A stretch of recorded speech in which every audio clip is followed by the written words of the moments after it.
Sí, señor presidente, honorable Cámara. Y bueno, diputado. La mano de Petri me habilitó el bar, vamos. Voy a hablar pocos minutos, presidente, y sin ánimo ni de hacer chicana y ni nada que se parezca.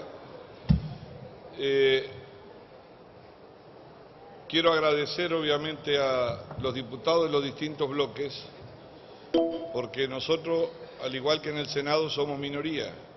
Es decir, que hubo predisposición de otras fuerzas políticas para tratar hoy este tema frente a la demanda que existía.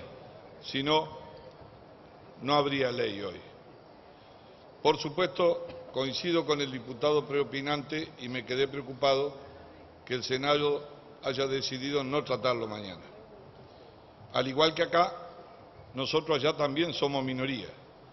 La diferencia es que los que son mayoría no tienen la predisposición como los que acá de la oposición la han tenido frente a la gravedad del tema. Lamento mucho que así sea, porque a lo mejor hubiésemos cerrado un año, no con todas las perfecciones, pero dando una respuesta a un problema recurrente, antiguo, viejo. Tampoco yo quiero hacer chicanas.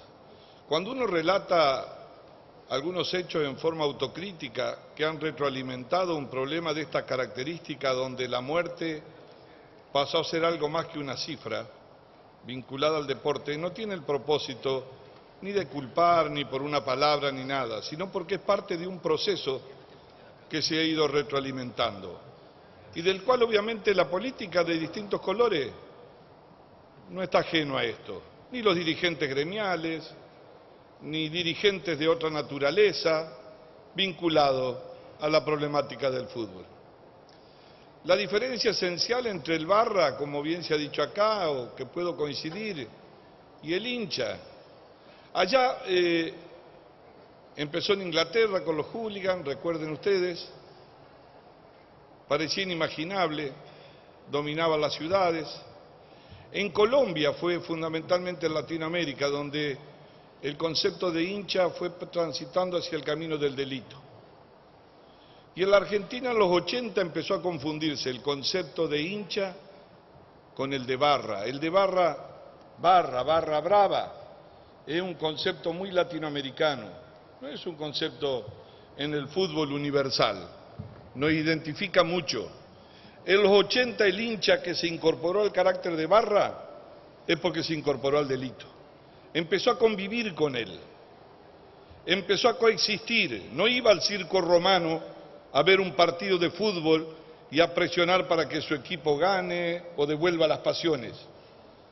Concluía el partido de fútbol como antes de comenzar en una suerte de asociación que se iba cerrando alrededor de la idea del fútbol, pero no lo sostenía el domingo que los esperaba, lo sostenía el delito del cual se iban consustanciando y se iban ampliando la sociedad. Por eso muchas veces, aún con leyes menores, con actuaciones judiciales, deteniéndolos algunos, no se paraba el problema, porque el carácter de barra brava se retroalimenta, no por el temor solo a la sanción en la cancha, se retroalimenta porque el delito y el negocio afuera es el que lo mantiene, el que lo entusiasma y el que cimenta esto.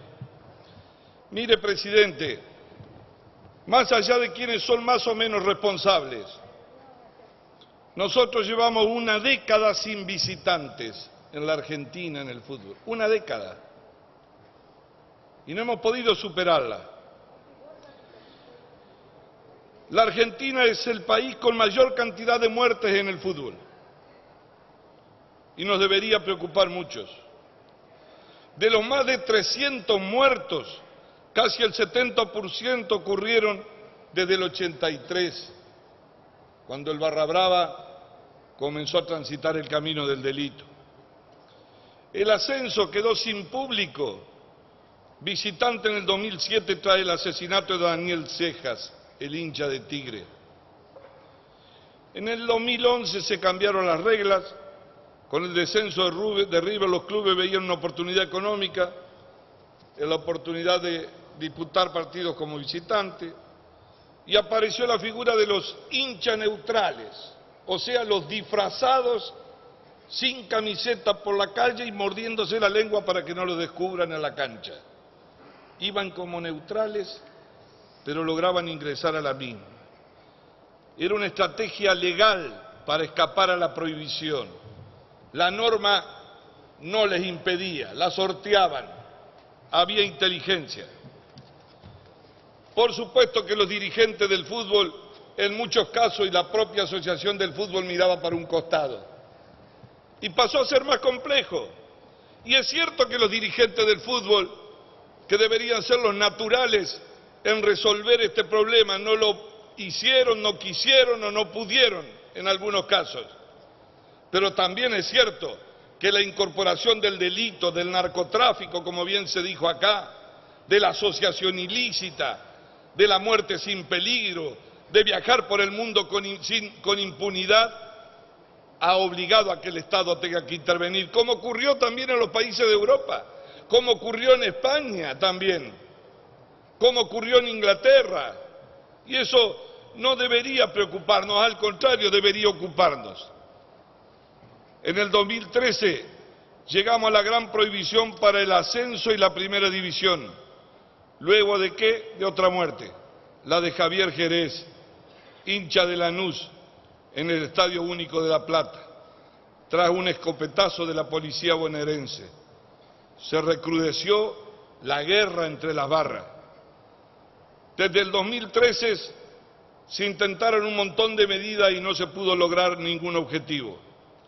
Al día de hoy seguimos sin visitante y solo en algunos partidos de la mayor categoría, torneos nacionales o internacionales, se permiten el ingreso de hinchas de ambas parcialidades. Es más, hemos sido parte a veces del papelón cruzando el río o yendo a otro país, con el esfuerzo de barras bravas, sin ningún esfuerzo económico, nada más que el del ahorro de 2 pesos para llegar a Europa, o quedarse 20 días viendo una final de la Copa de América. Mire, otra vez Argentina fue el mayor país con cantidad de violentos expulsados de un mundial. Es decir que no solo acá, sino que cuando vamos, repetimos, la cultura con la cual se sobrevive en el carácter de barra brava como cultura en la Argentina. En el 2006 en Alemania viajaron 116 barras. La organización expulsó 47. En Sudáfrica en el 2010 viajaron 210 barras. La organización expulsó a 54. En Brasil expulsó 53. Y en Rusia, recordamos todo, 49 barras por conducta violenta. Como cordobés recuerdo lo que sucedió con aquel hincha de Belgrano en el 2017, que conmovió al país. Murió Emanuel Balbo, un joven de 22 años, hincha de Belgrano. Y eso sí fue la imagen del desprecio en un espacio deportivo, porque no fue que ni siquiera lo mataron en la calle, lo levantaron, lo empujaron y lo tiraron de la tribuna. Así como, peor que en el circo romano, lo arrojaron encima de los que estaban abajo y ahí terminó muriendo.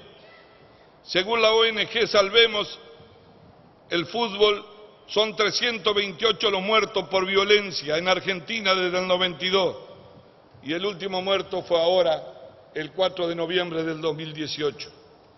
El 70% de estos muertos es desde el 83, cuando el hincha pasó a ser barra brava y transitó el camino del delito.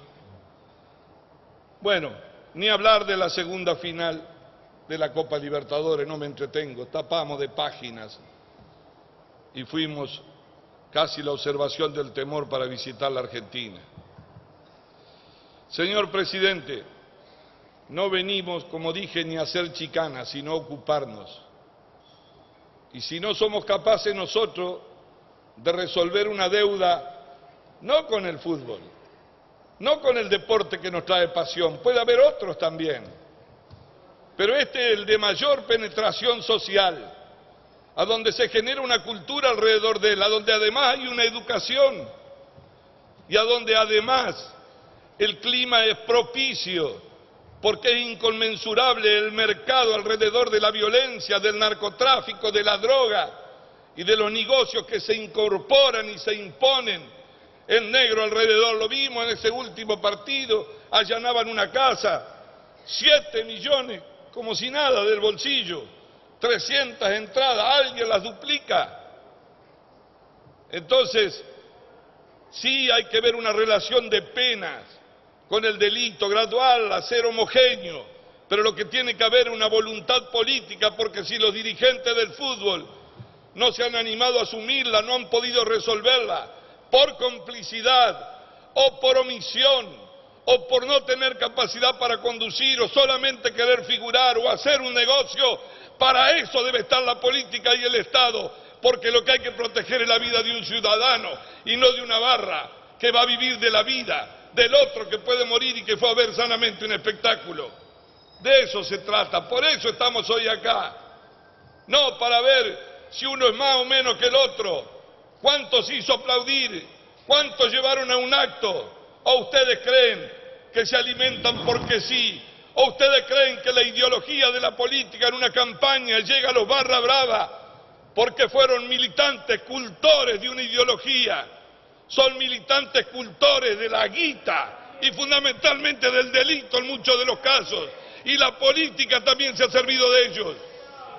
Es así, presidente, y quiero terminar diciendo esto. Comparto con el diputado Kegla, la cultura barra brava es una forma de hacer política de alguna manera. Anida la sociedad, traslada casi el barra brava, después no va al fútbol, convive la sociedad en el insulto, en la violencia que se da entre la gente. Tiene la complicidad muchas veces y seguro de los clubes y de algún sector de la política o de otro sector. A esto estamos apuntando con esta ley. Probablemente se van a seguir reciclando, van a encontrar la manera de escaparle porque el negocio es superior, pero tenemos que seguir acorralándolo, cambiar la cultura, educar y no alimentar el concepto de barra brava en el clima social de una Argentina donde se cree que solamente existen en el fútbol. El barra brava como concepto social está recorriendo las calles del país y algunos se divierten con ello. Nada más, presidente. La banca para que no empiece, no sé. Gracias, señor diputado. Se va a votar en general el texto consensuado.